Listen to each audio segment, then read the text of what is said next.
ఇదిగో మావా టీ తాగు మావా. థ్యాంక్స్ మావా. ఏంటి ఖాళీయేనా, ఏదైనా వర్క్ వెళ్తున్నావా?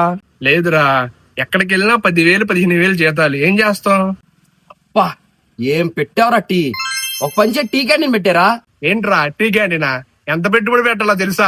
తక్కువ పెట్టుబడితో నెలకి దాదాపు 3 లక్షలు సంపాదిద్దాం అనుకునే వాళ్ళకి ఈ వీడియో. మీరు ప్లేస్ చూసుకుంటే కుషీస్ డాక్టర్ టీ వాళ్ళు టీ స్టాల్ కి అయ్యే సెటప్ మొత్తం మీకు ఇచ్చేస్తారు. మీరు టీ ఫ్రాంచైజ్ స్టార్ట్ చేద్దాం అనుకుంటే జస్ట్ ప్లేస్ చూసుకోండి. క్యాంటీన్ లో చిన్న కప్పు దగ్గర నుంచి రా మెటీరియల్ మొత్తం కుషీస్ డాక్టర్ టీ వాళ్ళు ఇచ్చేస్తారు. మీ ఫ్రెండ్స్ లో టీ ఫ్రాంచైజ్ స్టార్ట్ చేద్దాం అనుకున్న వాళ్ళకి ఈ వీడియోని షేర్ చేయండి. వీళ్ళ దగ్గర ఒక స్పెషల్ టీ పౌడరే కాదు, బెల్లం టీ హెల్త్ కి ఎంతో మంచిదైన హర్బల్ టీ కూడా ప్రొవైడ్ చేస్తారు. ఈ బెల్లం టీ హెర్బల్ టీ తాగడం వల్ల మన హెల్త్ కి చాలా బెనిఫిట్స్ ఉన్నాయి. కామెంట్ లో మెన్షన్ చేస్తా, చూసుకోండి. వీళ్ళు ఫ్రాంచైజ్ ని ఇవ్వడమే కాదు, లైఫ్ టైం సపోర్ట్ కూడా చేస్తారు. ఇంకెందుకు లేట్, ఈ నంబర్ కి కాల్ చేసి మీ టీ ఫ్రాంచైజ్ ని స్టార్ట్ చేయండి. ఫస్ట్ 10 మందికి వీళ్ళ టీ ఫ్రాంచైజ్ తక్కువ బడ్జెట్ లో ఇచ్చేస్తారు. మీకు ఏమన్నా డౌట్ ఉన్నా, టీ ఫ్రాంచైజ్ గురించి తెలియాలన్నా స్క్రీన్ మీద కనిపించే నంబర్ కి ఇప్పుడే కాల్ చేయండి. మీ బిజినెస్ ని స్టార్ట్ చేయండి. దీని అడ్రస్ మన విజయవాడ రావణపాడు బెల్లంవారి వీధిలో పోస్ట్ ఆఫీస్ ఆపోజిట్ లోనే ఉంటుంది.